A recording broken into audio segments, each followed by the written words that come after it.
I'd moved out here, and I kind of immediately got a lot of traction in my acting career. I got an agent, I got called in for an HBO pilot for NBC's Chuck, and I was thinking like, wow, this is going to happen, right? And then literally like nothing happened for like 9 months. And so that was when I started thinking, hey, maybe I should start creating my own content.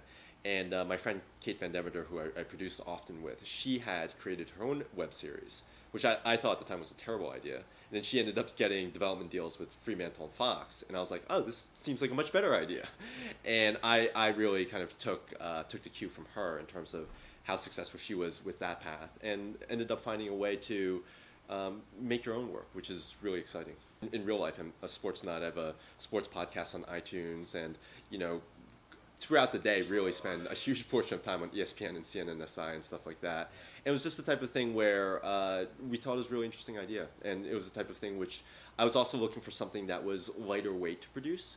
I'd come off something where we had like 23 people on set, which is not a huge amount, but it's definitely a lot more complicated on, sometimes we have 3 or 4 people on set for this. I was working with one of the writing coaches from UCB, and I really wanted more shorter form material that I could just produce, so it was relatively easy.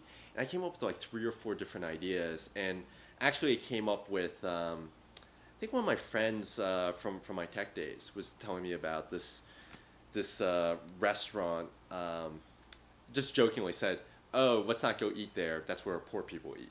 And I thought it was such a weird thing to say, and then I kind of did the what if game. I was like, what if it was a restaurant where people go to have affairs? And that's where it came from. I think a lot of it was just possibilities, like in the sense that a couple of things happened. I had done my first web series, and coming off of it, suddenly I had crew people I knew, I kind of equipment and things like that. And then at the same time, I became a magician member of the Magic Castle. And so suddenly I was hanging out with magicians, and they would tell me this story, which I found really interesting, which is they would meet someone, and after a little bit, they would be like, oh, what is it you do? And they'd say, I'm a magician. And the response would be, oh, that's amazing, it's fantastic. And then they would say, what is it you actually do? And I thought it was so interesting that this was a profession that people couldn't conceive of as a profession, that these people were pursuing.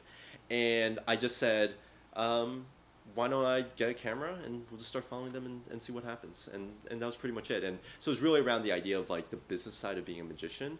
And over time, it kind of changed and morphed and things like that. But that's how it started. We started off with Yang, who is the 17-year-old magician from Beijing who moves here to essentially attend magic school. And we had gotten connected up to the magic school, and Dale Salwack had said, hey, I got a couple of students, and I personally found Yang to be just really fun to hang out with. And we started filming him a lot, following him a lot, and things like that. And one of the people who kind of consulted with my film was the editor on a documentary called Joan Rivers, A Piece of Work. And so Penny had seen a lot of early footage, and she's like, I like what you have so far, but who else do you have?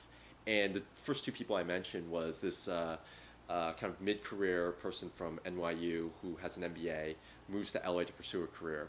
And then the other person was someone who was living a block from the Magic Castle, trying to make his career kind of busking on the street.